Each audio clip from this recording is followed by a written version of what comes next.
बहुत पुण्य।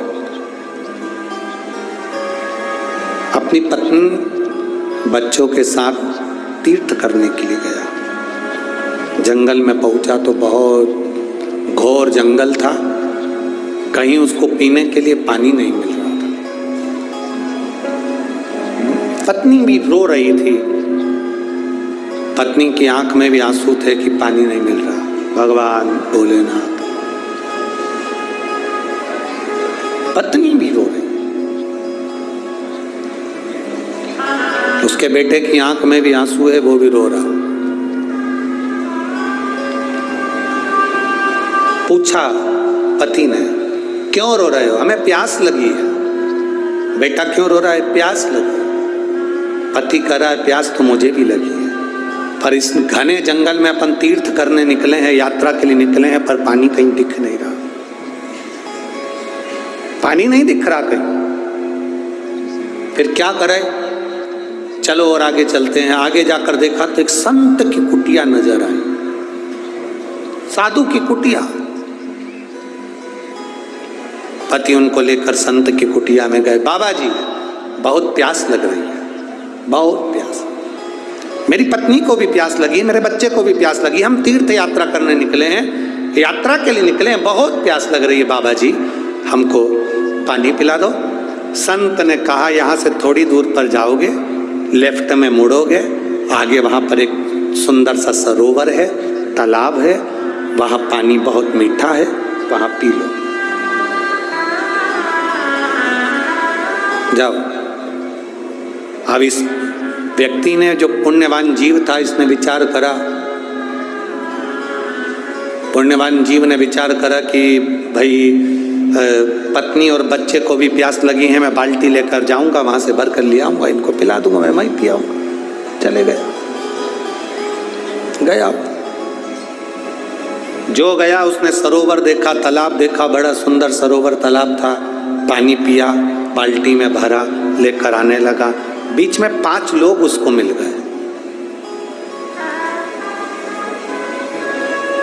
5 लोग जब बीच में मिले, उन्होंने कहा भैया बहुत प्यास लग रही है, पानी पिला दो। उसने पानी उनको पिला दी, पुण्यवान था, पिलाए। बाल्टी खाली हो गई, फिर भरने गए। थोड़ी दूर चला, फिर कोई 5 लोग मिल गए, उसने फिर पानी पिलाया। फिर बाल्टी खाली हो गई, फिर भरने गए, फिर कोई 5 लोग मिल गए, फिर पानी पिलाया। जो संत कुटिया में बैठे थे, आश्रम में बैठे थे, उनके बीवी और बच्चे की दशा देखकर उनकी आंख में आंसू आ गए। आखिर ये गया कहाँ, देख के आऊं। इनको छोड़कर वो संत उनको ढूंढने के लिए गया, तो रास्ते में वो मिल गया। रास्ते में मिला तो पूछा, सुबह से तू पानी पीने के लिए गया था, पानी भरने गया था, दोपहर हो गई, पानी लेकर नहीं आया। बाबा जी, मैं पानी भरकर लेकर आता था, मुझे 5 लोग मिल जाते थे, पानी मांगते थे पीने के लिए, इसलिए मैं उनको पानी पिला देता था। पानी पिलाना तो पुण्य है ना बाबा जी, पानी पिलाना तो पुण्य है ना बाबा जी। संत ने कहा पानी पिलाना पुण्य है, हम मना नहीं कर रहे।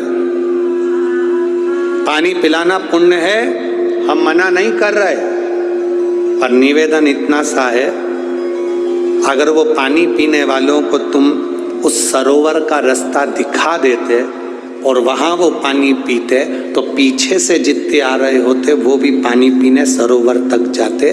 शिव महापुराण की कथा कहती है, भूखे को भोजन कराना पुण्य है, प्यासे को पानी पिलाना पुण्य है। शिव महापुराण की कथा कहती है, पर भूखे को भोजन कराना पुण्य है, तो भूखे को भोजन कमाने का तरीका सिखाना उससे दुगना पुण्य है, दुगना पुण्य है।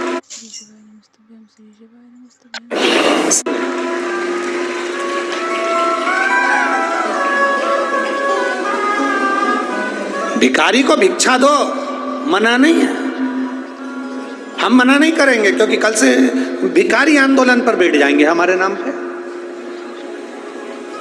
आप भिखारी को भिक्षा दो, हम मना नहीं करेंगे, भिखारी को भीख दो, हम मना नहीं करेंगे, पर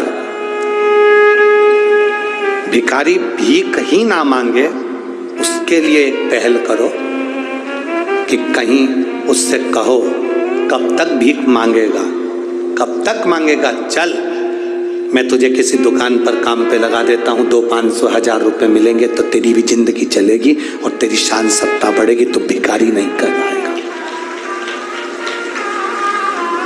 पर दुनिया में ऐसे कई लोग ऐसे हैं जो भिखारी की भिखारी रहना पसंद करते हैं,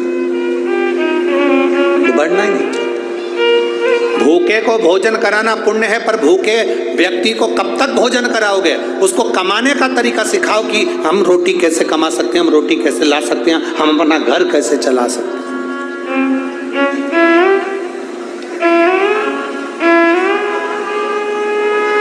पुण्य है, मना नहीं है।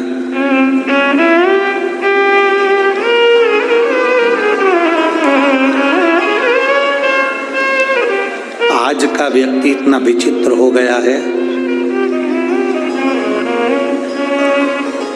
उसको सेवा नहीं करना है, उसको काम नहीं करना है, बस कहीं से उसको कुछ मिल जाए, धन लाया, गलत जगह पर लगाया, जुए में, मदिरा पान में, वेश्यावृत्ति में, मांसाहार में, और धन नाश कर कर फिर मांगने पहुंच गया। हमने पहले भी कथा में कहा, आज भटिंडा की कथा में फिर कह रहा है, गाय गौमाता, बेटी घर की अपनी कन्या बेटी, और लक्ष्मी पैसा। सोच समझ कर देना कि तुम कहाँ दे रहे हो। गौ माता को सोच समझ कर देना, किसी ऐसे के हाथ में गौ माता का दान मत दे देना कि उसने थोड़े दिन रखा, दूध दिया जब तक रखा और बाद में मालूम पड़े वो कसाई के यहाँ कटने चली गई। अपनी बेटी का कन्यादान ऐसे के हाथ में मत कर देना। बहुत बड़ा पेट्रोल पंप देख लिया, गाड़ी देख ली, बंगला देख लिया और मालूम पड़े बेटी को कोई इज्जत ना मिले, बेटी को सम्मान ना मिले, मीठे बोल ना मिले, आदर ना मिले, सम्मान ना मिले, और बेटी रोती है तो फिर माँ बाप को रोना पड़ता है। गाय का दान करने से पहले 50 बार विचार करो, क्या इसके घर में गाय बांधने की जगह है तो गौ दान करो। बेटी दान करने से पहले, कन्या दान करने से पहले विचार करो, क्या लड़का अच्छा है, मेरी बेटी का आदर करेगा, सम्मान करेगा, सत्कार करेगा। ज्यादा गाड़ी बंगला जायदाद नहीं देखना, हमें यह देखना है कि मेरी बेटी का आदर करेगा कि नहीं करेगा, मेरी बेटी को सत्कार देगा कि नहीं देगा, मेरी बेटी का सम्मान करेगा कि नहीं करेगा, मेरी बेटी को आदर वचन बोलेगा कि नहीं बोलेगा।